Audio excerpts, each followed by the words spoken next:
My name is Silas D. Massey. Hold on a second. My name is Silas D. Massey.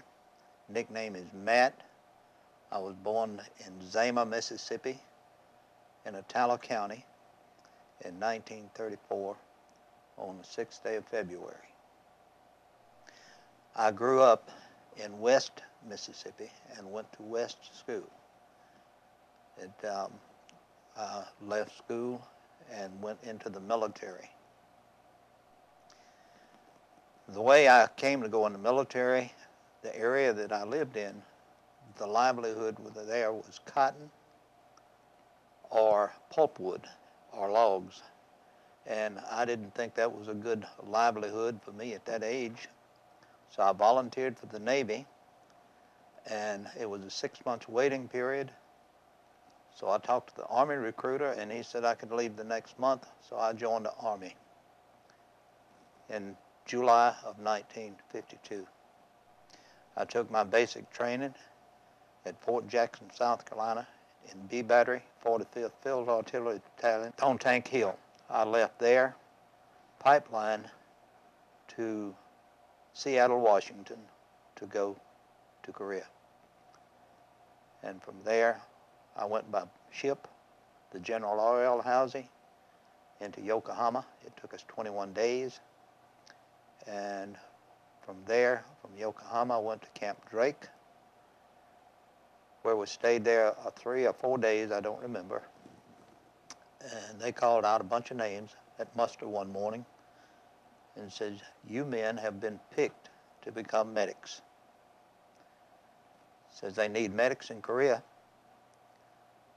Says this school in the southern part of Japan is strictly voluntary. If you don't want to go, you can take the medical MOS and go on to Korea, or you can go to school in the southern part of Japan and get some training.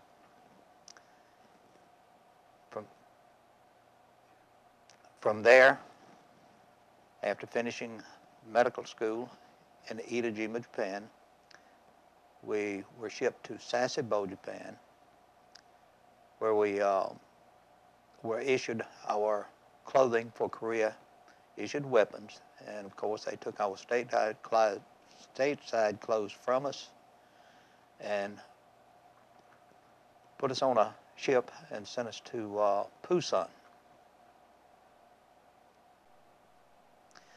Arrived in Korea in March of 1953. I was put on a troop train in Busan, where we arrived, and shipped to Indian Head. And from there, I was assigned to the 17th Medical Company. And from there, I was assigned to Fox Company. I arrived in Fox Company. They were on the MLR with a part of the company on Outpost Yoke. And I was sent to Outpost Yoke. It was dark, and of course they had moonbeams flashing up across MLR, across the outpost. And this party met us, I cannot remember the names, taking us to Outpost Yoke, and he says, "Be carefully quiet. We have a nervous outpost. His name is Starkey," and says, "You have to give the password before he gets trigger happy." So I was scared, nevertheless. I was assigned to Fox Company as a medic. I arrived on Outpost Yoke in the latter part of March, and we were getting shelled frequently. And I was taking care of the injured, patching them up, evacuating them back to MLR, to the aid station. And of course, sanitation was part of my duty. My duty as the medic with this outpost, medic with this Fox Company outpost. Part of my duties was to go on patrol, reconnaissance type patrol. We would leave the area, go down into the valley, and set up a listening post and try to see what we do, see who was making movements or what. On one patrol in particular, this lady came over the PA system that we called her Pyongyang Hannah, that says, okay, Fox Company GIs, we know you're down there in the valley. Says, we don't want to kill you. Go back to your lines. And of course, that is a harrowing experience. And I never wanted to go through that again. After leaving Yoke with Fox Company, part of the unit, one platoon, went back to a bridge and set up a guard on this bridge to keep it from being blown. The rest of the company went somewhere else. We came back from there and went into a blocking position just outside of the blackout zone, at which time we were set up and making preparations to go on to Pork Chop in April. While we were in the staging area, I will call it, instead of blocking position, in preparation to go to Pork Chop, we had what we call a bed check Charlie that flew a little Piper Cub type plane over, and he threw out hand grenades and mortar rounds. And in this area, that was my first contact having somebody killed in our company. We left there and went or prepared to go to Pork Chop.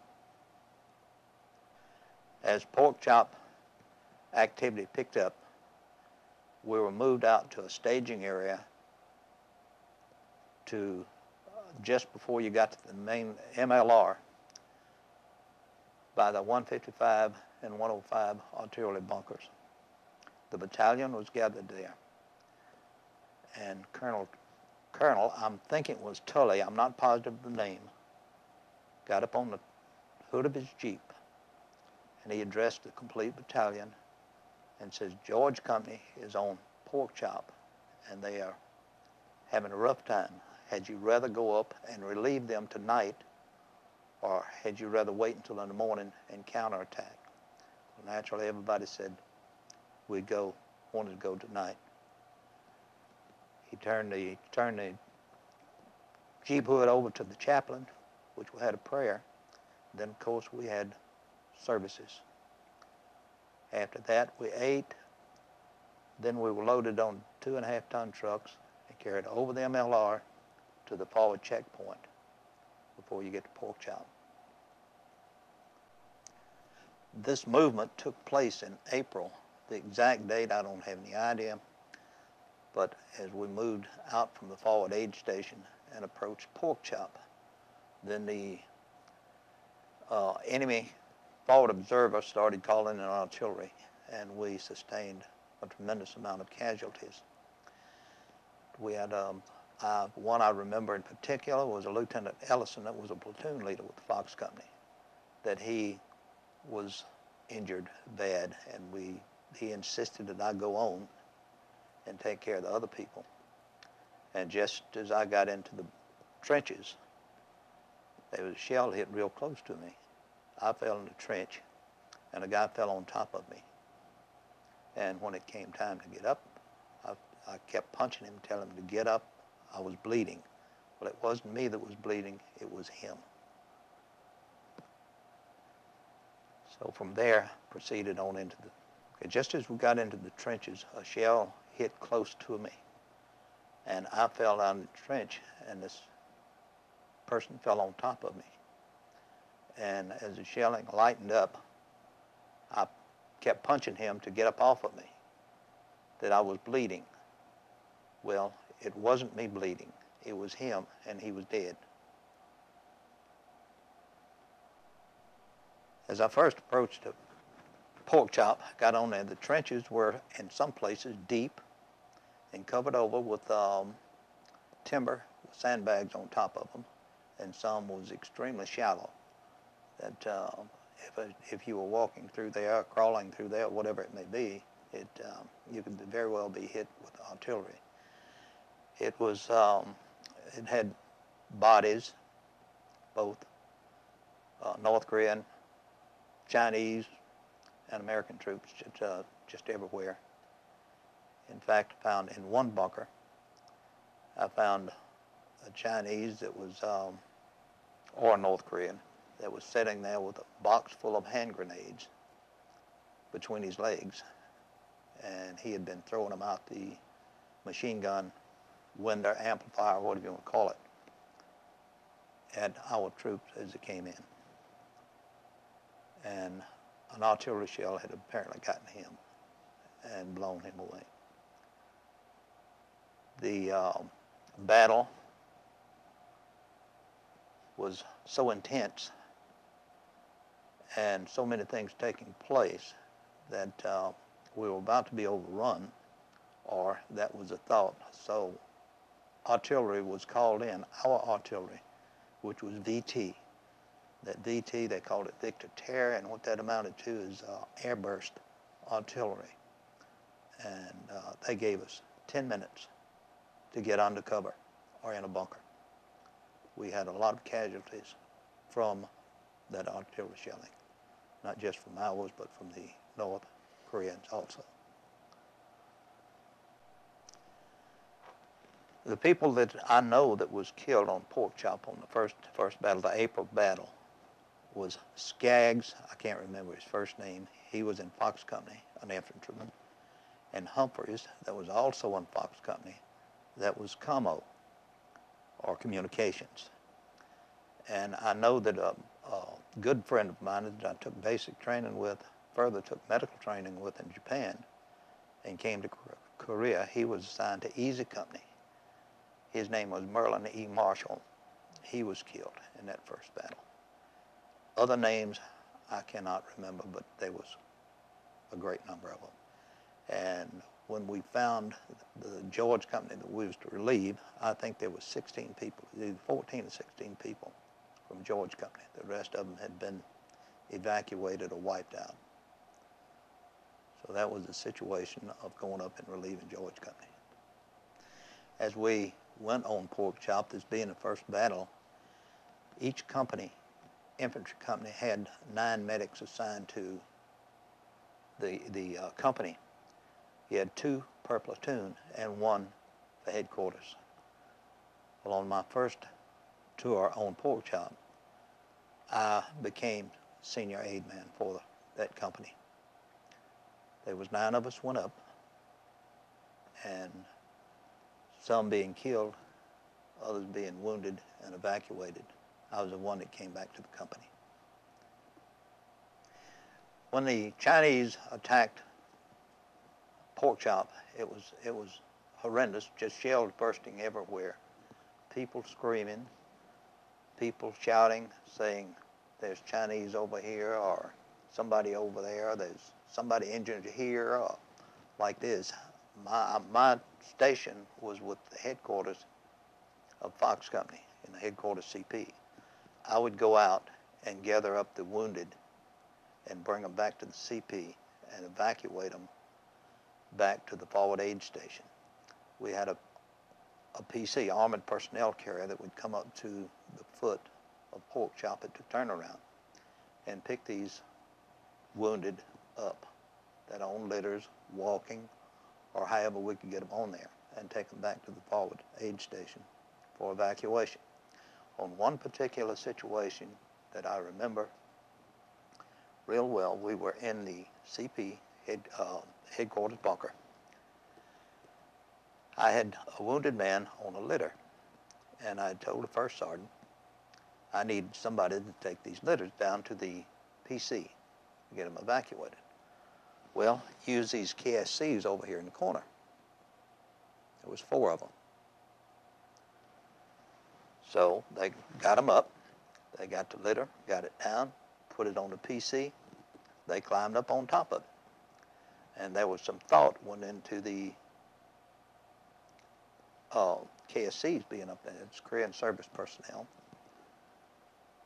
And they got to checking, there's none there. So apparently we had some Chinese that picked that litter up, carried it down, put it on the PC, and was evacuated down to the forward aid station.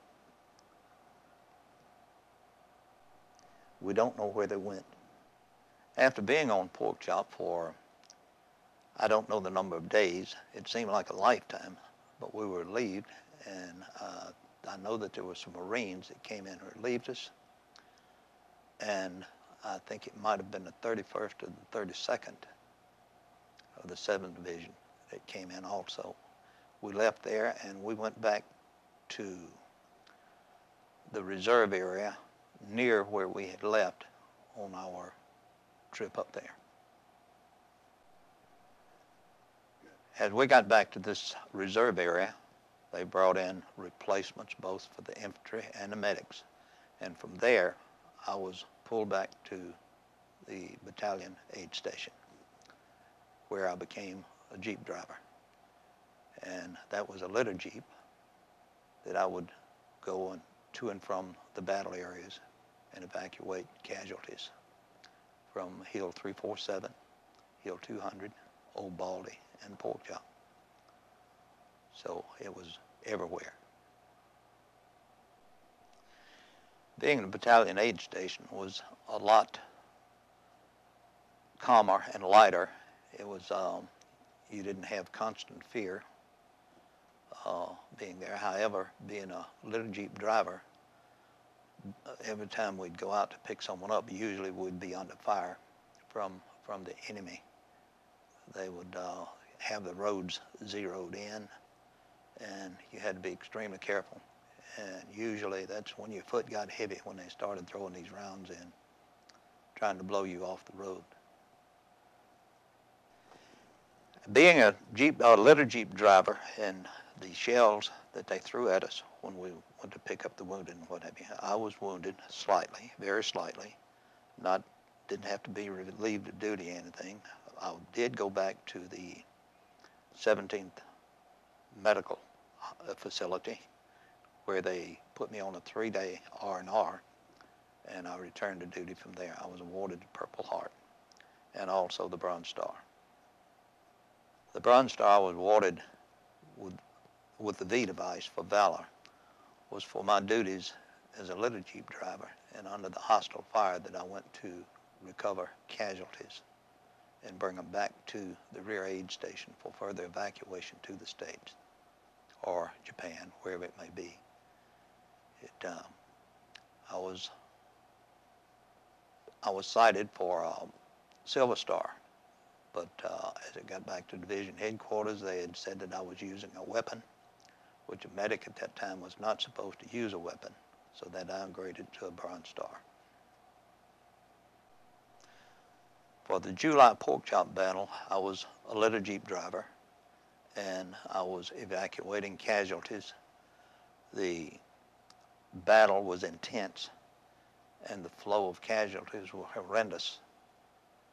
And I was requested by a lieutenant from Fox Company to go on a patrol with him, and I refused it. I told him that I didn't have to make those patrols anymore. He says, well, he'd get somebody else. So he did.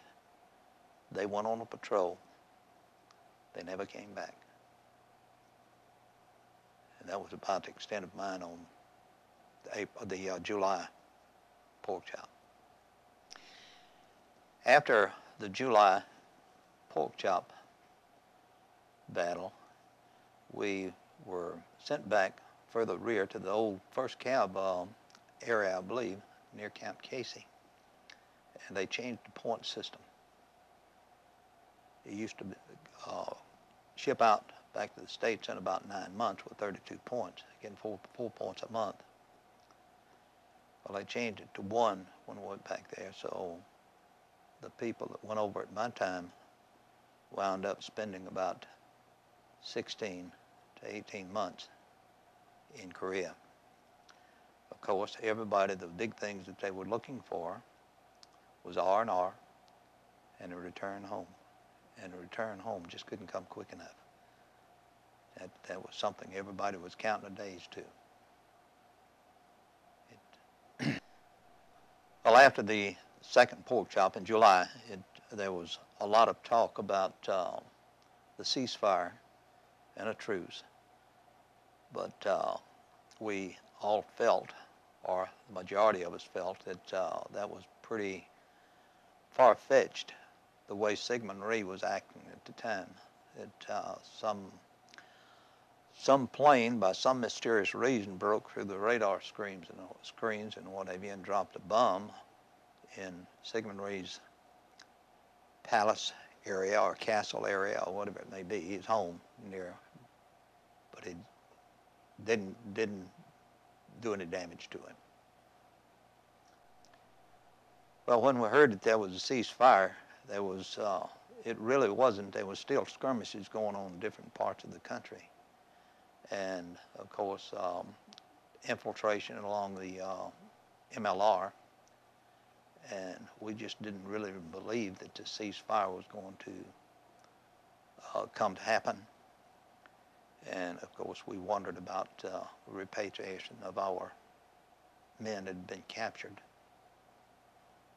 And of course, we knew there's a lot of details that had to be worked out from both sides, that